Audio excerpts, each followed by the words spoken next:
Hello ധനിസ് kitchen ജേണിയിലേക്ക് എല്ലാ കൂട്ടുകാർക്കും സ്വാഗതം. വളരെ എളുപ്പത്തിൽ നമ്മൾക്ക് ഇന്നൊരു മസാലയാണ് ഉണ്ടാക്കുന്നത് കേട്ടോ. ഇത് ഞാൻ ചോറിനും ചപ്പാത്തിക്കൊക്കെ ഉണ്ടാക്കുന്ന ഒരു അടിപൊളി മസാലയാണ്. അപ്പോൾ ഇതെങ്ങനെയാണ് ഉണ്ടാക്കുന്നതെന്ന് നോക്കാമല്ലോ.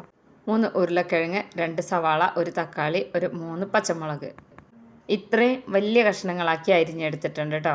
ഒരു 1.5 കപ്പോളം കടലയാണ്. നമ്മൾ പുട്ടിനൊക്കെ കറി വയ്ക്കുന്ന കടല തലേ ദിവസം വെള്ളത്തിലിട്ടതാണ് കേട്ടോ. ഇത് നന്നായിട്ട് വെള്ളത്തിലിട്ട് കുതിർന്ന് വന്നിട്ടുള്ളതാണ്. അപ്പോൾ ഇത് നമുക്ക് കൂടുതൽ എടുക്കാം കേട്ടോ, ആവശ്യമുണ്ടെങ്കിൽ. ഞാനിതിങ്ങനെ ഉണ്ടാക്കുമ്പോൾ, ചോറിനും കൂടെ ഉണ്ടാക്കുമ്പോൾ ഇത്രയാണ് എടുക്കാറ്. അപ്പോൾ ഇതെല്ലാം റെഡി ആയിട്ടുണ്ട്. ഇനി ഞാനിവിടെ ഒരു കുക്കർ സ്റ്റൗവിൽ വെച്ച് ചൂടായി വന്നിട്ടുണ്ട്. ഇതിലേക്ക് 3 ടേബിൾ സ്പൂണോളം വെളിച്ചെണ്ണ, 1/2 സ്പൂണോളം പെരുംജീരകം, ഇഞ്ചി വെളുത്തുള്ളി ചതച്ചത് 2 സ്പൂണാണ് കേട്ടോ. രണ്ടും കൂടെ ഓരോ സ്പൂൺ വെച്ചിട്ടാണ് എടുത്തിട്ടുള്ളത്.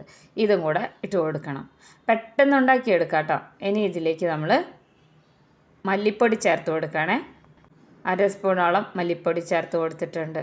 നമുക്ക് ഏറ്റവും എളുപ്പത്തിൽ ഉണ്ടാക്കാമെന്നുള്ളതാണ് കേട്ടോ. 1/2 സ്പൂണോളം മുളക് പൊടി ചേർത്ത് കൊടുത്തിട്ടുണ്ട്. ഇനി ഇതിലേക്ക് മഞ്ഞൾപ്പൊടി ചേർത്ത് കൊടുക്കണം. ഞാനിവിടെ 1/2 സ്പൂണോളം മഞ്ഞൾപ്പൊടിയും കൂടെ ചേർത്ത് കൊടുക്കുന്നുണ്ട്. ഇനി ഇതെല്ലാം കൂടെ ഒന്ന് വഴറ്റിയെടുക്കണം കേട്ടോ. നമ്മൾക്കിത് ഒത്തിരി മസാലയൊന്നും വേണ്ട, വളരെ കുറച്ച് മസാല വെച്ചിട്ടാണ് ഇതുപോലെ ഉണ്ടാക്കിയെടുക്കുന്നത് കേട്ടോ. അപ്പോൾ ഇതാ ഈ ഒരു രീതിയിൽ നന്നായിട്ടൊന്ന് വഴറ്റിയെടുത്തിട്ടുണ്ട്, ഒന്ന് മൂത്ത് വന്നിട്ടുണ്ട്. അപ്പോൾ ഇനി നമ്മൾ അരിഞ്ഞു വെച്ചിട്ടുള്ള ഈ വെജിറ്റബിൾസ് എല്ലാം കൂടെ ഒരുമിച്ചിട്ട് കൊടുക്കണം. ഒരുപാട് സമയമൊന്നും നമുക്ക് വേണ്ട കേട്ടോ. ഇതൊന്ന് വിസിൽ പോകുന്നൊരു സമയം മാത്രമേ വേണ്ടുള്ളൂ. ഇനി ഇതിലേക്ക് ഒരു പിടി കറിവേപ്പിലയും കൂടെ ചേർത്ത് കൊടുക്കുകയാണേ. ഇതിലേക്ക് ഇനി നമ്മൾ കുതിർത്ത് വെച്ചിട്ടുള്ള കടലയും കൂടെ ഇട്ട് കൊടുക്കുന്നുണ്ട്. അപ്പോൾ ഇത് വഴറ്റിയൊന്നും സമയം കളയണ്ട, ഒരുപാട് സമയമൊന്നും വേസ്റ്റ് ആക്കാതെ നമുക്ക് വളരെ പെട്ടെന്ന് ഉണ്ടാക്കിയെടുക്കാം. കാലത്ത് ഉണ്ടാക്കി കഴിഞ്ഞാൽ നമുക്ക് കാലത്തും ഉച്ചയ്ക്കും ഉപയോഗിക്കാം കേട്ടോ.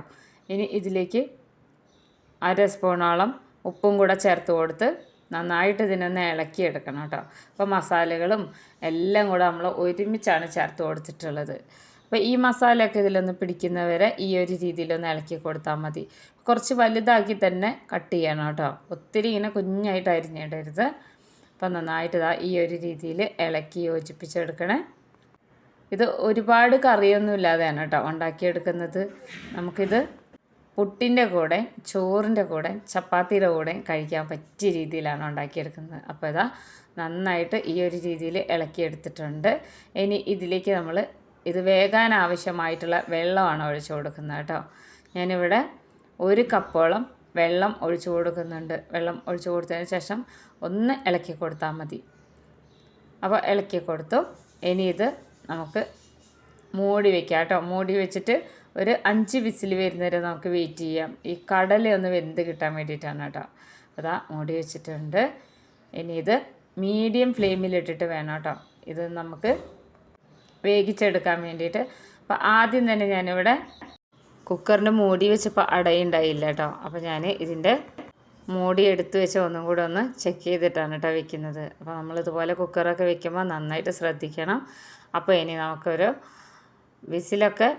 4 വിസിലൊക്കെ പോകുന്നത് വരെ തന്നെ വെയിറ്റ് ചെയ്യണം. ഒരു വിസിൽ ഹൈ ഫ്ലെയിമിൽ പോയി കഴിഞ്ഞാൽ പിന്നെ നമുക്ക് മീഡിയം ടു ലോ ഫ്ലെയിമിലാക്കി വയ്ക്കാം കേട്ടോ. അപ്പോൾ നമ്മുടെ ഈ വീഡിയോ കണ്ടുകൊണ്ടിരിക്കുമ്പോൾ തന്നെ നമ്മുടെ ചാനലൊന്ന് സബ്സ്ക്രൈബ് ചെയ്ത് വയ്ക്കാൻ മറക്കരുത് കേട്ടോ. ഇഷ്ടമായ ഫ്രണ്ട്സിനൊക്കെ ഒന്ന് ഷെയർ ചെയ്ത് കൊടുക്കണം. അതുപോലെ തന്നെ ലൈക്ക് ചെയ്യാനും മറക്കരുത് കേട്ടോ. വളരെ എളുപ്പത്തിൽ ഉണ്ടാക്കാമെന്നുള്ളതാണ്. നമ്മൾ സാധാരണ കറിയൊക്കെ ഉണ്ടാക്കുന്ന പോലെ വഴറ്റിയൊന്നും ഒട്ടും തന്നെ സമയം കളയണ്ട കേട്ടോ.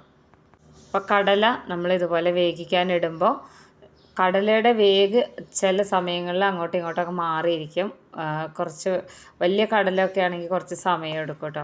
അപ്പോൾ വിസിലൊക്കെ പോയി വന്നിട്ടുണ്ട്. ഇനി നമുക്ക് തുറന്ന് നോക്കാം.